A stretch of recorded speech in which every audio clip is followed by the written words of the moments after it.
Hello mga kalikram. Wala ko nakontak, may ana siya.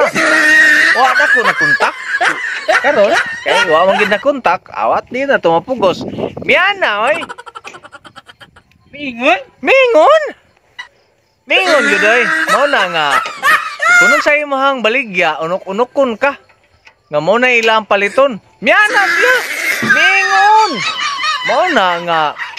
Ikaw po duntang mamaligya ay dapat as kag pailob kay imbis ice cream imong baligya ingnon og balita kog taho. Miana, miana oy. Yan amtay bisita diri sa sauna ni siya. Trabaho ni siya diri sa sauna, nuroy ga ice cream tulok adlaw. Nya kay paghuman nabuak manghab gibiyaan, aw gibiyaan oy. Medyo ipit ko ato. Ipit oy. Kay ang gusto kay nakadungog siya sa istorya sa iyahang amigong gwapo nga. Siya papaliton sa hub, ning layas, ning aul. O, di ba? Pero ning balik. Trabaho sa airport, tigtugpo og aeroplano, di mo kaya kay Patimbugata. Miingon. Miana. Isod ganun mo trabaho tag airport niya. Tigtugpo tag aeroplano, kabugat. Oh no.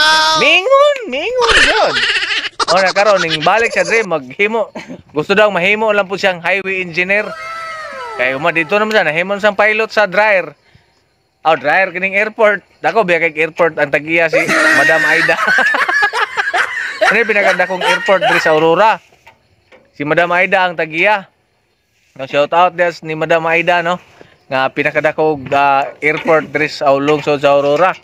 So ning balik siya nako kay nakigistorya siya kay gusto siyang mahimong highway engineer. Ang suri-suri dalan ba? Tigtiling-tiling. So mao to yung update na to mga kalikram. Daghang salamat ug maayong gabi kanatong tanan.